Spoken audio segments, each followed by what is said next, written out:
Although as Minister of National Defense, I had sighting reports of UFOs. I was too busy to be concerned about them at the time because I was trying to unify the Army, Navy, and Air Force into a single Canadian Defence Force. And that itself was a kind of battle to the finish. So this was not high on my agenda.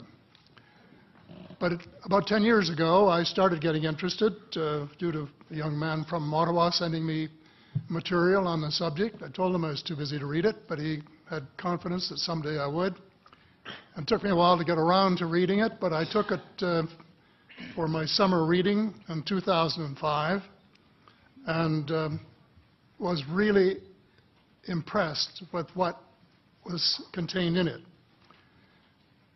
And what I thought to myself is there are huge issues here, huge issues. And the American people and the people of the world have a right to know what's going on because they're part of it. It's not just an isolated thing.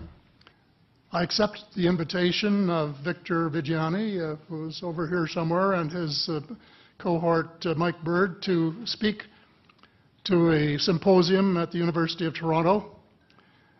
And I said, UFOs are as real as the airplanes flying overhead.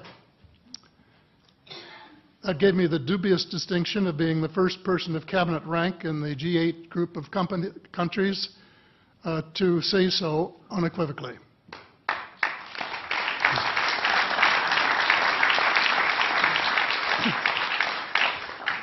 In the 1960s sometime, it was a flotilla of UFOs headed south that crossed into NATO territory in Europe. And the Commander-in-Chief of the Supreme Allied Headquarters in Europe was naturally very shaken.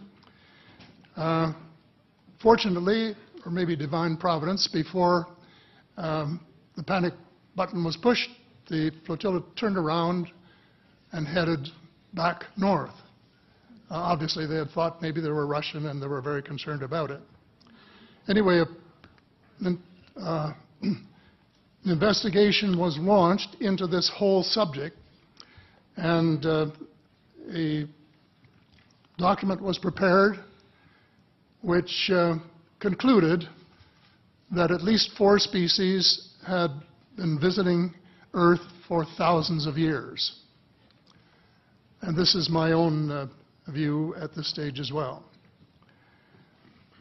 So, except for that, there are just a couple of things that we've talked about that I'd like to refer to.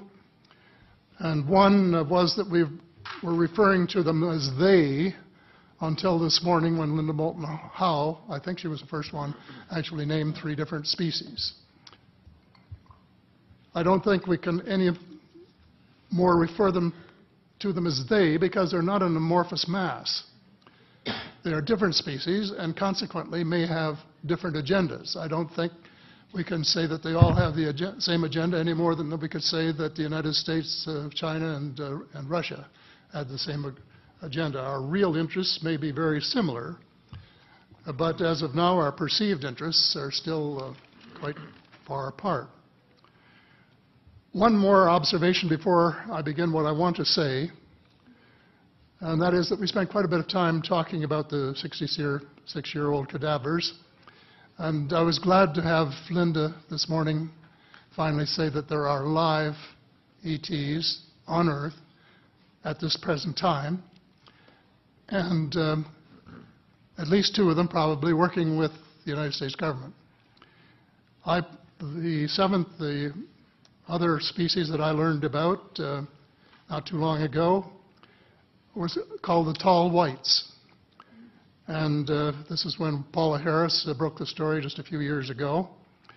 And through her good offices, I had the chance to talk for about 3 hours with former Airman Charles Hall and listen to this absolutely fascinating story of how he was working with, first of all, he was scared out of his skin, but after that, when he got to know them, how he was working with, and finally they became to trust each other and have a good working relationship with the tall whites at the gunnery range at Indian Springs in Nevada, and these tall whites were living on United States Air Force property and working in cooperation with the United States Air Force and sharing technology with them. He wrote a book, incidentally, called Millennial Hospitality. There are 4 different versions, but Paula says that Millennial Hospitality number 2 is the best. I think that's the one I read, and it's a very interesting read if you want to sort of get inside the problem of what it's like to bump into these people floating across the terrain in the desert. Well, enough on that for now. My interest is in full disclosure. And my only caveat is I think probably I would say 95 to 98% full disclosure. I know of 1 or 2 things that I'm not sure should be in the public domain, at least yet. They will be someday, I'm sure, but not maybe immediately. But just as children survive the idea of the Tooth Fairy and Santa Claus when they become adult, I think that tax-paying citizens are quite capable of accepting the new and broader reality that we live in a cosmos teeming with life of various sorts. The fact that some other civilizations are more advanced than we are may be humbling. It exists, and it's being kept secret by the same vested interests who control our destiny. Who are these vested interests, and what are they up to? Well, Senator, you were talking about a military junta. In my opinion, that is true, but I have broadened and deepened the definition to cabal, and the cabal comprises members of the 3 sisters: the Council on Foreign Relations, the Bilderbergers, and the Trilateral Commission, the International Banking Cartel, the Oil Cartel, members of various intelligence organizations, and select members of the military junta, who together have become a shadow government of not only the United States, but of much of the Western world. The aim of the game is a world government comprising members of the cabal who are elected by no one and accountable to no one. And according to Mr. Rockefeller, the plan is well advanced. Does this help you to understand why our civil rights are being taken away from us? I say us, because Canada too is included in the grand plan. So here we are more than a decade later fighting another war that can't be won. There is no country on earth powerful enough to protect its citizens against fanatical hate, as we learned from the Boston Marathon. And the mere attempt to pursue the impossible pits neighbor against neighbor and the state power structure against everyone.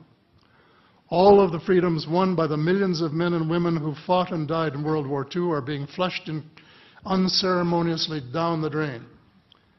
The only hope of peace is a negotiated settlement. This will require a paradigm shift in American attitudes.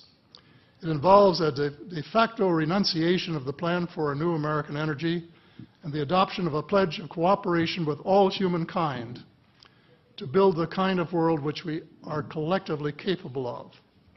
Young people everywhere need to be challenged by a noble cause.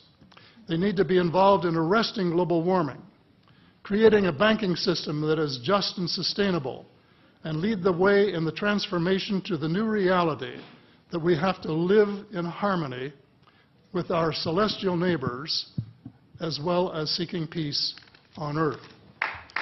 In a